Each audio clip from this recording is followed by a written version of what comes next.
9:20. We're talking about the comments by James Heappey, the Defence Minister, about Ukraine being perfectly entitled to attack targets inside Russia. Do you agree with him? Sebastian is in Fulham. Hello, Sebastian. Hello, good evening, Ian.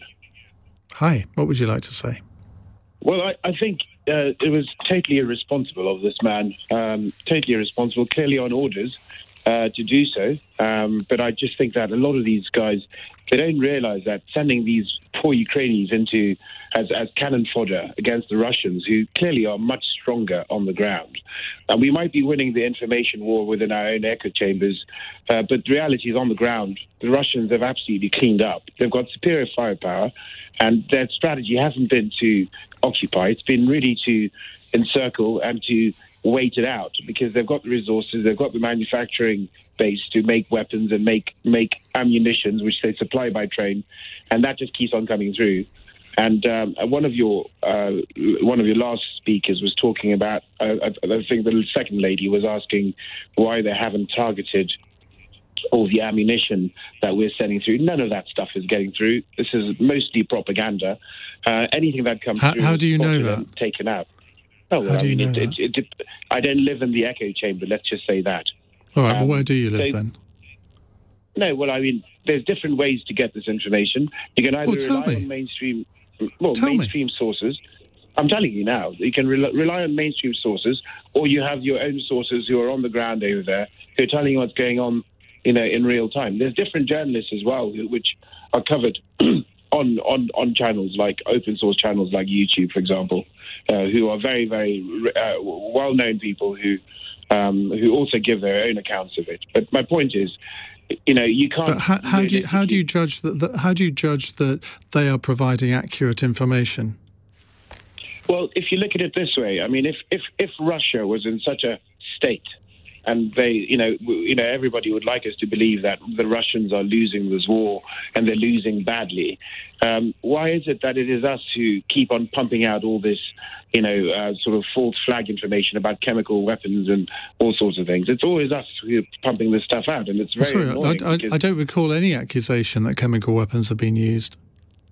No, it keeps coming out of Victoria Nuland and Anthony Blinken, and, they keep talking about the likelihood when, we look at Mariupol, for example, the Russians have circled it, and there's the Azov-style base that's there, which clearly there's some people are very, some very important people in that place that have been circled, and they won't come out, even though they've been given passage to come out.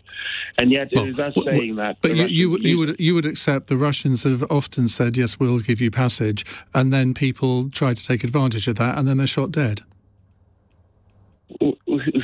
What source is that? Where that's well, we've seen the evidence. We've seen the evidence on the BBC News. Is this the same BBC News that is? Is this the same BBC News that is? Sorry, Ian, can I make the point? Go on.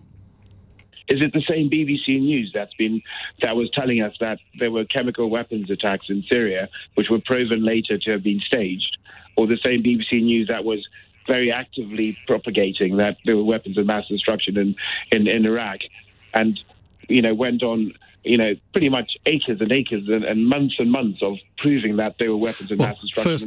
First of all, there were chemical weapons used in Syria. We can debate Iraq all you like, but that was nearly 20 years ago now. Are you seriously telling me that you would believe random YouTube observers are not journalists that work for the BBC and have got the filmed evidence of these attacks? Yes. Because they also have filmed. Yes, because they also have evidence. Look up Eva Bartlett. Look up Alexander. The Duran. They're very, very good, and they've got evidence on that. These guys are proper investigative journalists rather than people living in the echo chamber pumping out what Liz Truss asked them to pump out. Oh, please. You're embarrassing yourself now. As somebody says here, who is this fellow, Lord Haw-Haw? Because that's what you're coming across as. Are you seriously suggesting that the Russians are...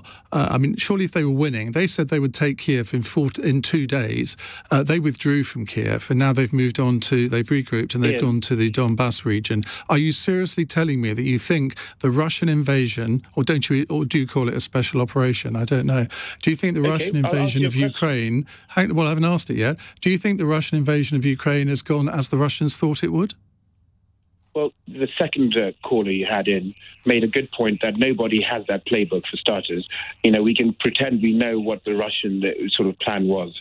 It certainly so it's all gone swimmingly.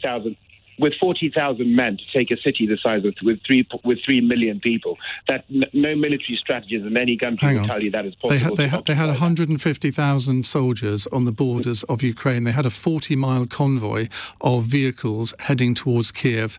The Ukrainians smashed that convoy. We've seen all the pictures of them, and we've got statistics, which presumably you don't believe, about the number of Russian soldiers killed, the number of generals killed, the number of tanks that have been destroyed. You think that's all fiction, do you? I think it's fiction to believe that 40,000 Russian troops can take a city the size of Kiev. Where'd you get 40,000 from? There were 150,000 of them. Iain, that's what was deployed to Kiev. The rest were deployed to different parts of the east to shore up the Donbass, to go down towards Crimea and to encircle Mariupol. What you're talking about is the 40,000 that anchored the standing army of 100,000 troops in Ukraine who thought Kiev was going to be under attack. And all the Russians were doing were anchoring them there so that they could actually force their attack on the Donbass and get rid of the right-wing battalions, the Azov, the Sector K and all the rest. What about the war crimes that have clearly been committed, the graves that have been dug and civilians have been shoved in them? You presumably also don't believe any of that. You think it's Western propaganda? It's fog of war. I mean, propaganda, if Russia does it, so do we. It's a war crime. No. Yes. There is no accusation that has happened by Ukrainian forces or indeed anybody else, apart from Russian forces. Do you mean because we've banned anything that says something that's against the narrative? I mean, is that what you're saying? Because if you're saying that the only truth is what we're allowed to be published, then, okay, fine. You can talk about the war crimes that we choose not to see.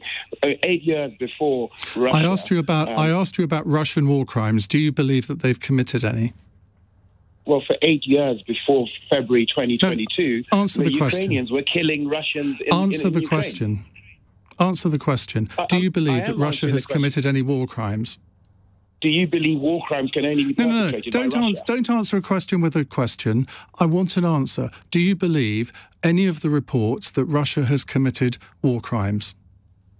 I believe that you don't, do you? You don't. I Just believe say that Ukrainians... Well, no, I'm not asking you about Ukraine. I'm not asking you about Ukrainians because you are a clear Russian sympathiser.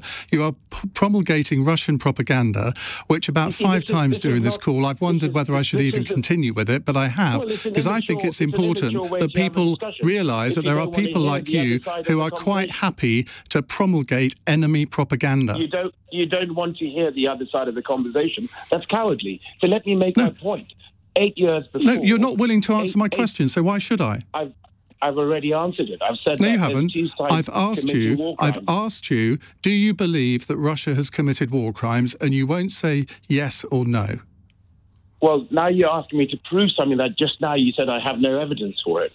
I mean, how can I say, if I said yes, then you should ask me for the evidence of it. Well, we've seen the evidence on our TV screens every night. We have seen the graves that have been dug. Do you think that they were dug by Ukrainians? Ukrainians committing.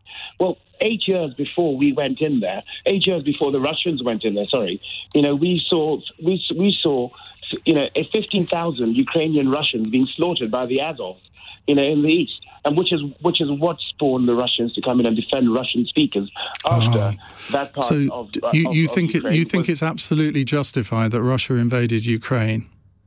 No, I do not. I just believe that Russia will defend Russia's interests and we will defend ours. That's exactly the way it should be. National interest is always defended by the country that's most at threat by that. So I think that if you are worried about war crimes, you should be worried about both of them, both sides perpetrating. Yeah, but I've seen no evidence of Ukraine. I've seen no evidence of Ukrainian war crimes. No, it's not because I choose not to. There is no evidence there.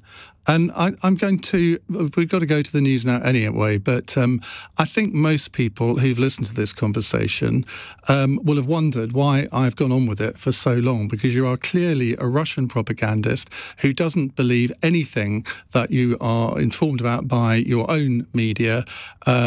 In the Second World War, you would have been arrested and put before a court for treason for some of the things that you've said in this in this call. But we have a different attitude now. We have free speech in this country. You've had about 6 or 7 minutes on this radio station, and everyone who's listened to you can draw their own conclusions, because I know I've drawn mine. Thank you very much for nothing.